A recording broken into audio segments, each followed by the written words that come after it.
আসসালামু আলাইকুম ওয়া রাহমাতুল্লাহি ওয়া বারাকাতুহু।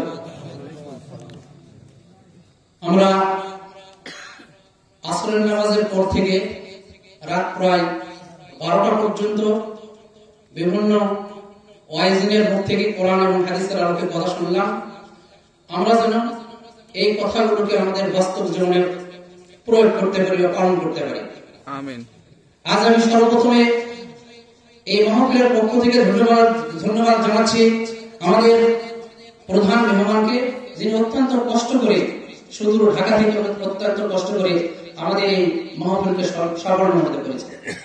আমি ধন্যবাদ জানাচ্ছি কমিটির পক্ষ থেকে যারা আমাদের পাড়ার মুরব্বী গ্রাম, যারা আমাদের এই মাহফিলের জন্য সার্বিক সহযোগিতা করেছে।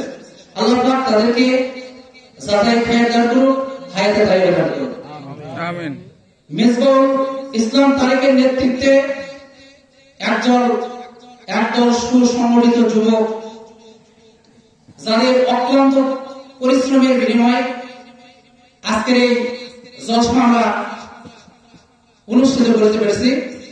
এই জন্য এই যুবকদেরকে অনেক অনেক ধন্যবাদ জ্ঞাপন করছি।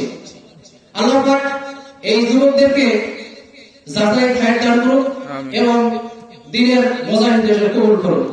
এবং এই যুবকদের মধ্যে যারা বেকার আছে, কর্মসংস্থানের মধ্যে দিয়ে আল্লাহ তাআলা তাদেরকে তাদের বেকারত্ব দূরীভূত করে দেয়। এবং আমাদের এই পাড়া আমরা বলেছি 25 জন যুবক বিদেশের বাণিজ্য রয়েছে। তারা আমাদের এই মাহফিলকে আর্থিকভাবে অনেক সাহায্য করেছে।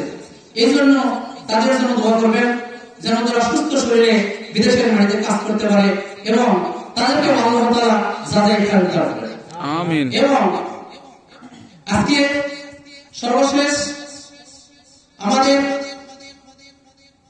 জীবনে আমরা যেন এই কোরআন এবং হাদিসের পথে আমরা চলে এই বাংলাদেশকে কোরআনের রাজ হিসেবে দেখতে পারি এবং কোরআনের রাজের প্রতিষ্ঠা করতে পারি, এই কামনা আমরা সবার। পরিশেষে সকলের দীর্ঘায়ু সুস্বাস্থ্য কামনা করছি এবং আজকে সবার প্রধান মেহমানের মোনাজাতের মাধ্যমে আজকের এই অনুষ্ঠান সমাপ্ত হবে। সবাইকে ধন্যবাদ জানিয়ে আমি আমার কথা শেষ করছি। আসসালামু আলাইকুম ওয়া রাহমাতুল্লাহি ওয়া বারাকাতুহু।